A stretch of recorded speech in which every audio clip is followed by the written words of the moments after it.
सबसे पहले मेरे जन्म दिवस के ऊपर आप सब लोग पधारे। आपका प्रदेश कांग्रेस कमेटी के वार रूम में हार्दिक स्वागत है, अभिनंदन है। आप print media, electronic media, social media, तमाम जितने भी पधारे हैं, उन सब का स्वागत और धन्यवाद भी, क्योंकि सभी ने मुझे मेरे जन्म दिवस के ऊपर बधाई भी और शुभकामनाएं भी प्रेषित की हैं। तो आपका पुनः मुझे बधाई और शुभकामनाएं देने के लिए भी बहुत बहुत धन्यवाद। 1/10/64 को मेरा जन्म हुआ और मेरे पिताजी एक टीचर, हम किसान परिवार से, माता पिता ने पढ़ाया, LLB कराई, वकील बना और 2005 में राजनीति में आने का मुझे मौका मिला। कांग्रेस पार्टी ने पंचायत समिति के प्रधान के रूप में मुझे टिकट दिया और मैं 2005 जनवरी के अंदर प्रधान बना और उसके बाद में लगातार मुझे मेरी लक्ष्मणगढ़ की जनता आशीर्वाद देती है। मेरी पार्टी की बड़ी मेहरबानी है कि 2005 जनवरी से लेकर के अब तक पहले प्रधान और 4 बार विधायक जिताया। पार्टी हाईकमान ने मुझे बहुत मौके दिए, प्रधान, MLA, जिला Congress committee, NSUI, youth Congress, प्रदेश कांग्रेस कमेटी, चीफ व्हिप, शिक्षा मंत्री, अनगिनत मौके दिए। मैं समझता हूं कि मेरा धर्म बनता है कि जिस कांग्रेस पार्टी ने मुझे यहां तक पहुंचाया है, उस कांग्रेस पार्टी के लिए मैं जी जान से, बड़ी निष्ठा के साथ, बड़ी ईमानदारी के साथ में सबको साथ लेकर के कांग्रेस पार्टी की विचारधारा को आगे बढ़ाऊं। हमारे नेता आदरणीय राहुल गांधी जी और हमारे राष्ट्रीय अध्यक्ष खड़गे साहब के विश्वास के ऊपर खरा उतरूं। मैं वो सौभाग्यशाली व्यक्ति हूं जिसको राजनीति में आने के बाद में सभी वरिष्ठ नेताओं का सहयोग और आशीर्वाद मिला, हमेशा सकारात्मक सहयोग मिला। एक दिन भी मुझे ऐसा आभास नहीं हो रहा है राजनीति में, जब से मैं 2005 से आया हूं, कि कभी मुझे किंचित मात्र भी ये महसूस हुआ हो कि मुझे सहयोग नहीं मिल रहा है। हमेशा सभी नेताओं का, कहने को कोई कुछ भी कहें, लेकिन मैं बड़ी ईमानदारी के साथ में आज जन्म दिवस के ऊपर कह रहा हूं कि मुझे तमाम छोटे बड़े नेता, पार्टी हाईकमान, नीचे के वर्कर, कार्यकर्ता, सबका सहयोग मिला और इसी से आज 5 साल मुझे जुलाई में हो गए थे। पार्टी हाईकमान ने विश्वास व्यक्त कर रखा है और मैं संगठन को मजबूत कर रहा हूं। आज भी मैंने मेरे जो जन्म दिवस है उसको संगठन के नाम समर्पित करते हुए, वोट चोर गद्दी छोड़ जो हमारा AICC का अभियान है, उसी के तहत जो तमाम लोग मुझे शुभकामनाएं, आशीर्वाद, बधाई देने के लिए आए थे, मेरे प्रति जिनका प्यार था, वो आशीर्वाद देने के लिए आए, तो हमने उन सभी से आग्रह किया था कि इस अभियान के अंदर राहुल गांधी जी और खड़गे साहब ने जो हमें हस्ताक्षर अभियान दे रखा है उसमें सहयोग करें। मेरे को जो रिपोर्ट मिली है मेरी प्रदेश कांग्रेस कमेटी के पदाधिकारियों से, पहले 7200 थे, फिर 7800 के लगभग हस्ताक्षर हुए हैं और काफी लोग, जो प्रमुख लोग हैं, कार्यकर्ता हैं, पदाधिकारी हैं, वो ही हस्ताक्षर करते हैं। बाकी ऐसे अनगिनत लोग भी हैं जो किन्हीं कारणों से हस्ताक्षर भी नहीं किया, लेकिन काफी आशीर्वाद मुझे मिला है। मैं समझता हूं कि मैं दिन रात लग करके इस संगठन को, सबको साथ लेकर के मजबूत करूं। और ये जो सरकार है, चाहे वो दिल्ली की सरकार हो, चाहे राजस्थान की सरकार हो, दोनों सरकारों ने लोगों को ठगा है।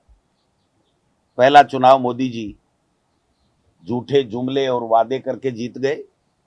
दूसरा चुनाव मोदी जी सेना के शौर्य के पीछे छुप करके जीत गए।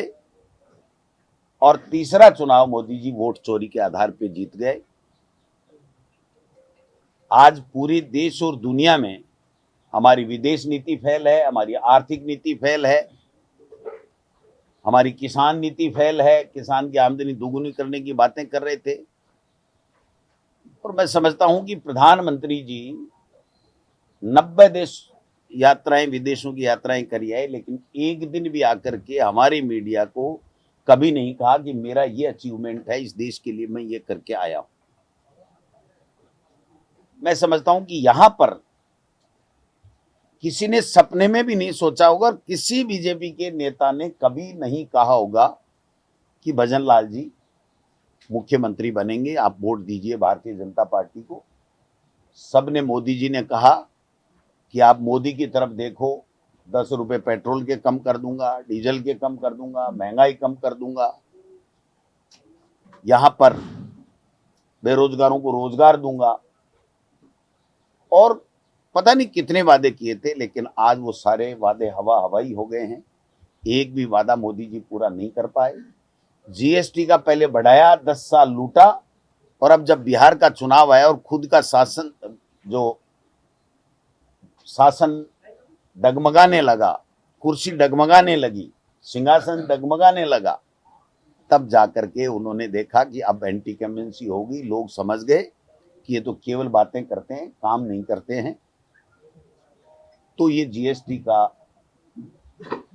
तुरुप का इक्का उन्होंने समझ करके फेंका। लेकिन लोग समझ रहे हैं कि इस जीएसटी की कमी की कारण से एक भी गरीब को किसी भी उसकी घरेलू आवश्यकताओं की पूर्ति में उसमें उसको कोई सस्ती नहीं मिल रही है सामान, कोई उसकी आमदनी में बचत नहीं हुई है। तो ऐसे में, और यहाँ पर केवल दिल्ली से, बीजेपी से जो पर्चियां आ जाती है, एक पेड़ माँ के नाम लगाओ, ये करो, वो करो, मोदी जी का सेवा पखवाड़ा मनाओ, हफ्ता मनाओ, दूसरे कोई इस तरीके के अभियान देते हैं जिससे जनता का कोई भला नहीं होने वाला है, जिससे जनता का कोई सरोकार नहीं है। जनता परेशान है। 200 से ज्यादा अतिवृष्टि में लोग मर गए, फसलें बर्बाद हो गई, आए दिन अपराध हो रहे हैं, लेकिन कोई सुनने वाला नहीं है। इसलिए मैंने मेरे तमाम कार्यकर्ताओं से आज मेरे जन्म दिवस पर मैं आग्रह करना चाहता हूं कि उठ खड़े होइए, कांग्रेस का साथ दीजिए, लोगों के बीच में जाइए, लोगों के दुख दर्द में भागीदार बनिए, और इस भारतीय जनता पार्टी की राजस्थान में और दिल्ली में जो सरकार है उसको उखाड़ फेंकने के लिए कमर कस लें। क्योंकि हर वर्ग परेशान है, लोग परेशान हैं, लोग ठगा महसूस कर रहे हैं। आज इस राजस्थान में दावे के साथ कोई नहीं कह सकता कि ये काम हो सकता है, जायज काम है, और इस मंत्री से, मुख्यमंत्री से या सीएमओ से ये काम हो सकता है। कोई व्यक्ति नहीं कह सकता। भ्रष्टाचार का इतना बड़ा आलम है कि बिना पैसे दिए कोई भी काम नहीं होता। और यहां तो कहते हैं कि एक काम की एक जगह नहीं, 3 जगह पर्ची कट रही है। एक जगह कटने के बाद में पता लगता है कि सक्षम स्तर पे आपने पर्ची नहीं कटाई, तो फिर दूसरे स्तर पे कटाते हैं, और फिर पता लगता है कि सक्षम स्तर पे नहीं कटाई। और वो सक्षम स्तर, मैं समझता हूं कि तीसरी जगह जो पर्ची कटती है, उनका सरकार में कोई भी चुनाव जीता हुआ व्यक्ति नहीं है, पर्दे के पीछे सरकार चलाते हैं। आप समझ सकते हो कि मेरा सीधा सीधा इशारा आरएसएस की तरफ है। वहां भी पर्चियां कटती हैं।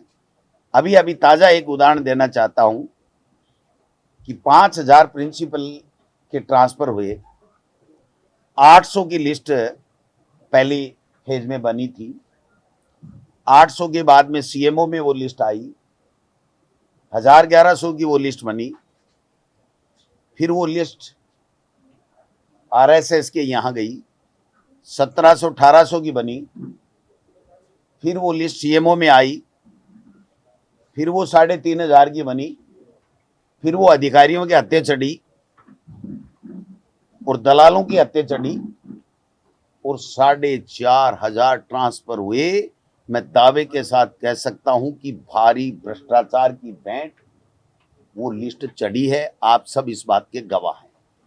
जनवरी और फरवरी में सभी विधायकों से, भारतीय जनता पार्टी के विधायकों से नाम लिए गए थे। जनवरी से ये पर्ची कटना चालू हुई और आप देख सकते हैं कि सितंबर में आखिरी में आकर के वो लिस्ट आउट हुई है।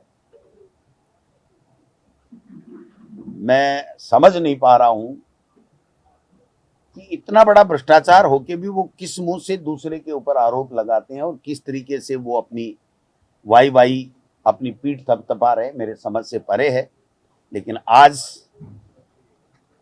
हम सब राजनीति में रहने वाले लोग हैं, लोगों की सेवा करने का संकल्प लेकर के राजनीति में आए हैं, तो मैं और मेरी पार्टी के तमाम कार्यकर्ता यही संकल्प लेंगे कि जनता के बीच में उसके दुख दर्द में भागीदार बनेंगे, इनकी नाकामियों को उजागर करेंगे, सड़क हो, सदन हो,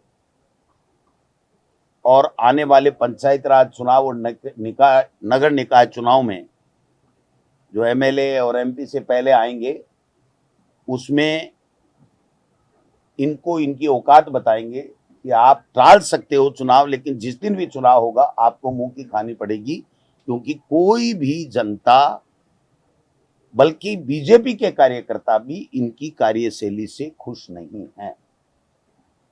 इसलिए राजनीति में रहने वाले व्यक्ति का जन्मदिन या जन्म पूरा सार्वजनिक जीवन होता है और सबके लिए होता है। तो मैं तो यही कहना चाहूंगा कि मैं पूरे समर्पण के साथ में मेरी पार्टी की मजबूती के लिए सब लोगों को, छोटे बड़े 36 कौम के लोगों को साथ लेकर के इस पार्टी को मजबूत करूंगा और आने वाले समय में हम भारतीय जनता पार्टी के कुशासन को उखाड़ फेंकेंगे। देखिए, इससे बड़ा दुर्भाग्य कोई हो नहीं सकता कि पूरी 11 साल से तो मोदी जी सभी विश्वविद्यालयों में, सब में, और भारतीय जनता पार्टी की जहां भी सरकारें हैं, बैकडोर एंट्री से आरएसएस के लोगों की नियुक्ति कर रहे हैं। वाइस चांसलर हो, चाहे प्रोफेसर हो, चाहे कोई दूसरे हो, बिना कोई आरएसएस की सहमति के एक भी व्यक्ति इस यूनिवर्सिटी में नहीं लग सकता। ये पहली बार हुआ है कि राजस्थान विश्वविद्यालय जैसी संस्था में भी आरएसएस के विचार थोपने के लिए वहां पर वो कौन सा कार्यक्रम बताया, शस्त्र पूजा। अब बताओ, ये कोई बात होती है? शस्त्र पूजा क्या होती है? शस्त्र पूजा क्या होती है? किस लिए शस्त्र चाहिए तुमको? हम महात्मा गांधी जी के पुजारी हैं, हम महात्मा गांधी जी को मानने वाले लोग हैं, हमको शस्त्र क्यों चाहिए? हम तो अहिंसा से काम कराना चाहते हैं। तो ये जो षड्यंत्र कर रहे हैं, एक तरफ तो ये सरदार वल्लभ भाई पटेल को मानने की बातें करते हैं, आदम बहुत बड़ी मूर्ति लगाते हैं, और जिस सरदार पटेल साहब ने इस आरएसएस को बैन किया, आज भी बैन ये यूनिवर्सिटी में कैसे जा सकते हैं? और फिर बच्चों के साथ किस प्रकार से पीटा, मुकदमे दर्ज कराए, हथियार लेकर के, खुद तलवार और लाठियां भाले लेकर के, और बच्चों के पीछे दौड़े मारने के लिए। एक तो घायल हो गया, बहुत गंभीर रूप से घायल है। ये कौन सी शिक्षा देना चाहते हैं? कहां इस प्रदेश को ले जाना चाहते हैं? आपको शस्त्र पूजा के लिए इस प्रदेश में जनता ने वोट दिया था क्या? आप अपनी आइडियोलॉजी है, अपनी विचारधारा है, आपने बहुत भवन बना लिए बड़े बड़े, वहां पर कीजिए। मैं समझता हूं कि पहली बार इस तरीके से किया। लेकिन भाई साहब, जहां कंट्रोल कुछ नहीं होता है, जब मुख्यमंत्री खुद आरएसएस की विचारधारा का हो और उसके ऊपर वाले जो बड़े आरएसएस के जो पदाधिकारी हैं वो अगर यहाँ बैठे हों, तो उनकी क्या औकात है कि वो ये कह दे कि साहब लॉ एंड ऑर्डर बिगड़ सकता है, आपको नहीं करना चाहिए। तो ये बहुत गलत बात है, गलत परंपरा डाल रहे हैं। इसका हम पुरजोर शब्दों में विरोध करते हैं, और हमारे कार्यकर्ताओं के साथ में, हमारे बच्चों के साथ में अगर कोई अन्याय करेगा तो वो तो करेंगे ना। गिरफ्तारी तो इनके पास तो एजेंसियों का दुरुपयोग ही है, हथियार, इसके अलावा तो इनके पास है नहीं। मैं तो कहता हूं कि आप मुख्यमंत्री जी से पूछिए कि मुख्यमंत्री जी आपने किस कानून से, किस हिसाब से राजस्थान विश्वविद्यालय में शस्त्र पूजा का कार्यक्रम कराया। फिर सेक्रेटरीट में भी होगा, कल परसों होगा। जब यूनिवर्सिटी में हो सकता है तो सेक्रेटरीट में, सीएमआर में क्यों नहीं हो सकता, सीएमओ में क्यों नहीं हो सकता। तो ये गलत बात है। यहां पर पूरे प्रदेश में सब धर्मों को मानने वाले विभिन्न पार्टियों के लोग हैं, उनकी अपनी अपनी आस्थाएं हैं। आप ले जा करके जबरदस्ती उनमें आरएसएस की विचारधारा थोपना चाहते हो, इसको आरएसएस का अखाड़ा बनाना चाहते हो, ये कतई बर्दाश्त कांग्रेस पार्टी नहीं करेगी।